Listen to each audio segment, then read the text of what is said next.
Hey guys, tonight on Geek Nation, we're going to be looking at Great Lakes Brewing Company's Blackout Stout.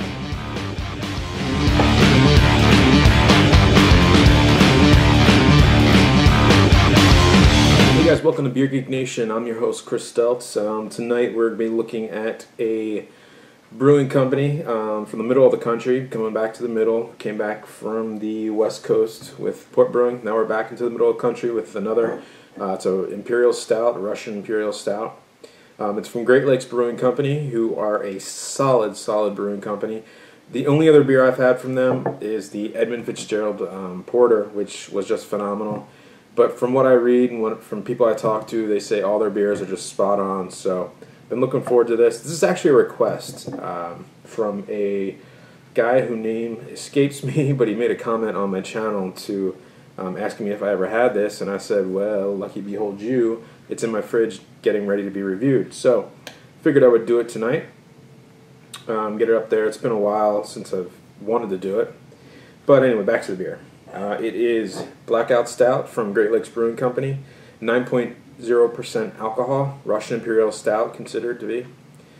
It was brewed, I guess there was a blackout in 2003 in the Northeast. I don't recall that, but you know, whatever. I guess it was it was, where are these guys from? Ohio.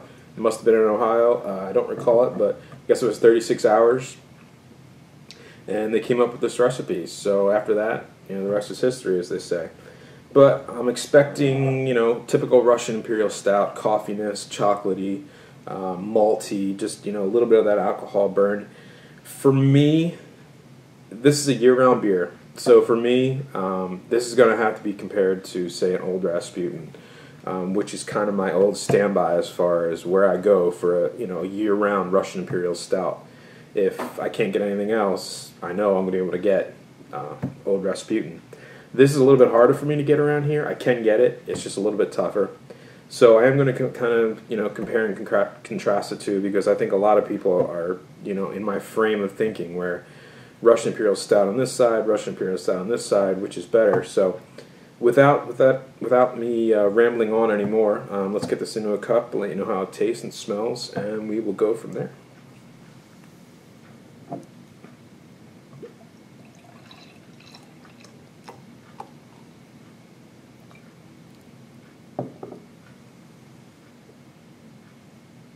So the pour, you can see just how a Russian Imperial Stout should look. Dark black, light golden brown head, kind of a khaki color. The smell, I didn't get anything right off the bottle pouring or anything. Yep, smells just how a Imperial Stout should. It's got that deep chocolate coffee notes, like the darkest chocolate you've ever had kind of smell. Like an espresso, dark coffee beans. A little bit of the malt quality. I'm getting a little bit of the alcohol in this, which is nice to smell.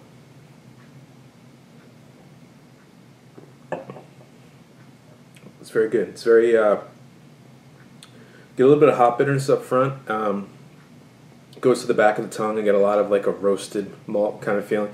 You know, it actually kind of tastes like a robust porter a little bit. Kind of tastes like a really strong robust porter. And when I say that, robust porters, while they tend to be more hoppy, which this isn't, they also tend to have a more kind of a burnt characteristic to them from the malts they use. I get a lot of that in this. They must use like a roasted malt, and that's a lot of that's coming out in this. That's actually the predominant flavor in this. There's a little bit of alcohol in there, but it's nothing, you know, that's off the charts. 9%, you're going to expect something like that. Really no hop bitterness to speak of. Yeah, it's good. Really, lots of coffee too.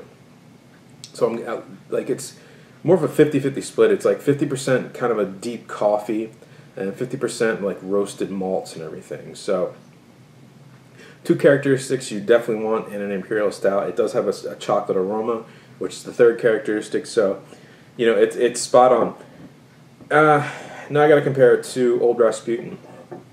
Which do I prefer? I think I prefer Old Rasputin a little bit more.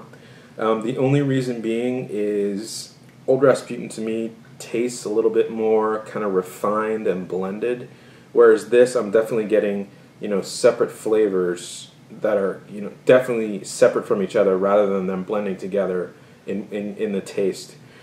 Still an excellent Russian Imperial Stout, one of the better ones I've had. But if you can get Old Rasputin and this, you might want to do a test yourself. That, you know, this is obviously just my opinion. This is still an excellent beer. Again, this is Great Lakes Brewing. It's their Blackout Stout, 9% ABV. It's a year-round beer. They also do a barrel-aged version of this. I believe it's only available at the brewery or, you know, around that area of the brewery in Columbus, Ohio. So if you can get that, definitely try that. I'm sure that's awesome. You know, adding a little bit of like whiskey or oak or vanilla flavor to a Russian Imperial Stout never does them wrong. I've never had a bad one of those. So with that said, on a scale of 1 to 10, I'm going to give this one an 8.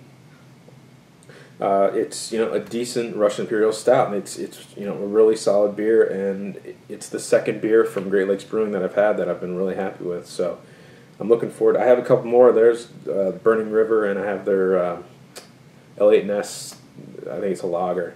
So look forward to those being reviewed. And until next time, cheers.